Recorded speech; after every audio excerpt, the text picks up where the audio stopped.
90-cı illərin Rolls-Royce'u, Bentley'si və Maybach'ı, Mercedes-Benz S600, el arasında Şissot.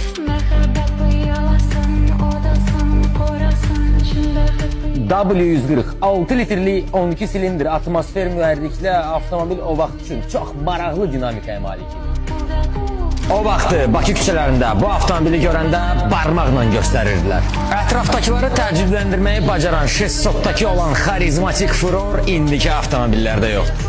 Şessot Mercedes, Polaroid fotoaparat, Motorola cip telefonu, Rado saatı, kəmərdə kabura, Coca-Cola, turbo saqqızı, Benzi və Sega'nın ən bərk vaxtları, Arnold Schwarzeneggerin və Sylvester Stallone'nin uşaqlığı. Hal-hazırda yeni avtomobillərlə təəccübləndirmək çox çətindir. Lakin o dövrdə Şessot bunu ustalıqla bacarırdı. Elə bil yat planetdən gəlir.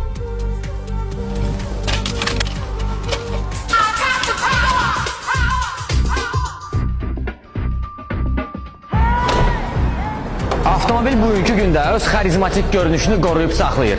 Gəmi kimi yaddaşlarda qalan Şessot daim tarixdə qalacaq. Komfortun və effektli gəlişin yaradıcısı kimi. Avtomobil kolleksiyasını Şessotsuz təsəvvür etmək mümkün deyil. Əgər sən də tam restavrasiya olmuş avtomobil istəyirsənsə, o zaman mənə yaza bilər.